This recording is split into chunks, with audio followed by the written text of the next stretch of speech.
Благој Ѓорев во Тито Велес, потоа продолжуваат за Кочани, каде што ќе одржат една средба со борачите на Спартак Евросвет, кои ќе бидат засилени со репрезентативците.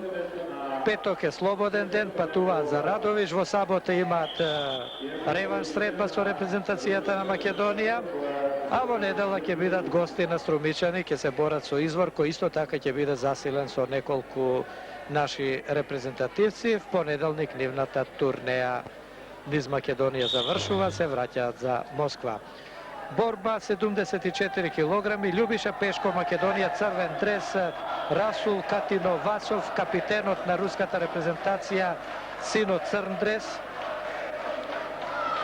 Љубиша Пешко во офанзива на почетокот и освојува бод, поведува со 1:0. Да кажам дека овие двајца борачи пред 3 години го има првиот меѓусебен дуел на меѓународниот турнир во Солун. Тогаш победи Катиновасов со 5:3 на поени. Сега Љубиша Пешко ја презема иницијативата, освои уште 2 бода, води со 3:0.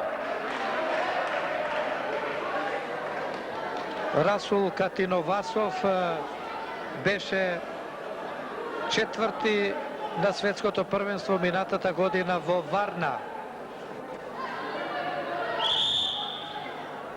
Трајанов ја прекинува акцијата, водство на нашиот репрезентативец. Инаку вкупниот резултат од дуелот меѓу Македонија и Русија, да повторам, во моментов по 4 борби е 3:1 за гостите.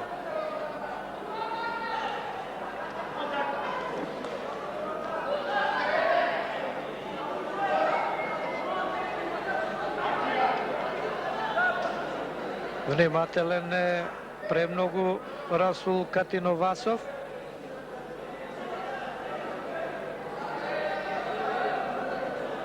Тој одигра значајна улога во руската репрезентација пред 10 дена на светскиот куп во Москва, кога, да повторам уште еднаш, триумфираше руската репрезентација. Еве сега бод за Катиновасов. 3:1, изминува втората минута од борбата.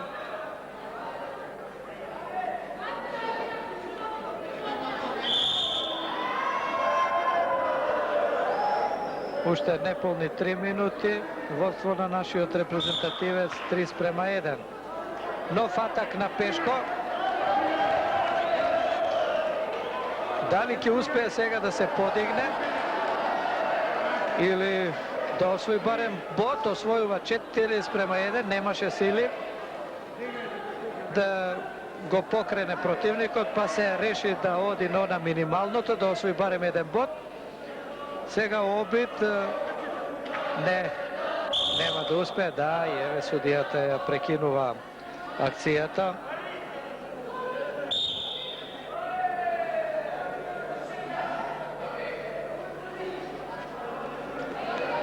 Уште 2 минути и 20 секунди до крајот. Бод за Катиновасов, дојде за Пешко, 4:2.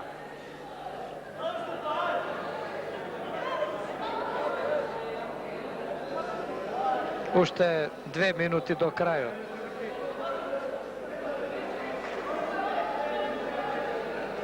Да видиме што ќе биде. Ништо од ова намера на Катиновасов. Повторно прекинување на акцијата. Борбата продолжува. Пешко има 2 поена предност, но ништо не се знае во овој дуел. Може да дојде и до пресврт.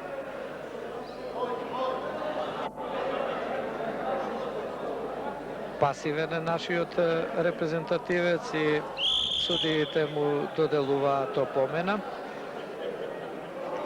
Еве, гледате, кај четворката се појавува единица. Тоа е прва јавна опомена за нашиот борач, кој оди сега во партер.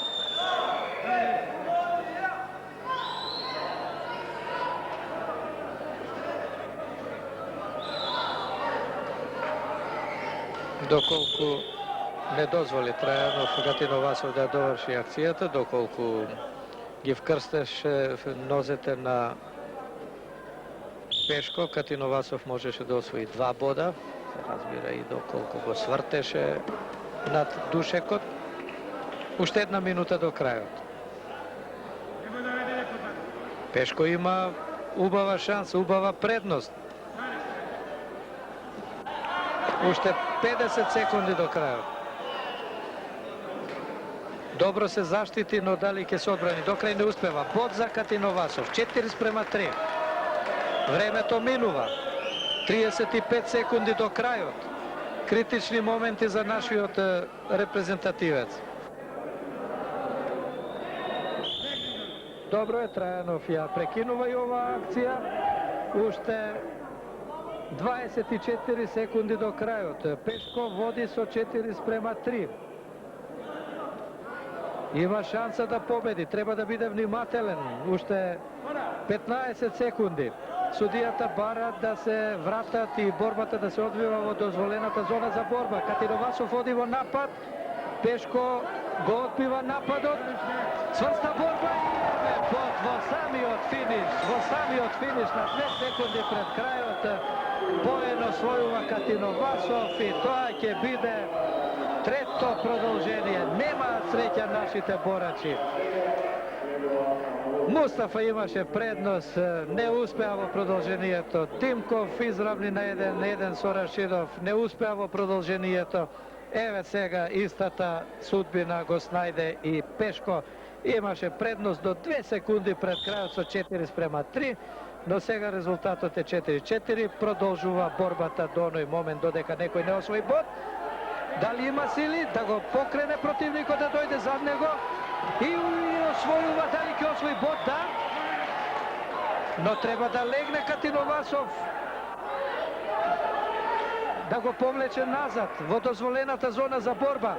Еве, се обидува Пешко да го повлече, да го врати назад и доколку сега го прицврсти на Душекот, тоа ќе биде бод за него.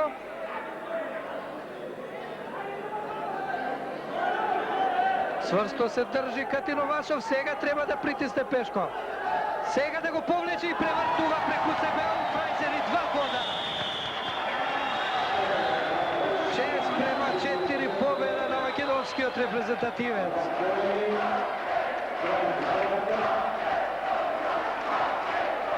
Какво возбудување во продолжението. 46 секунди од продолжението. Пешко 2 поена освојува, победува со 6.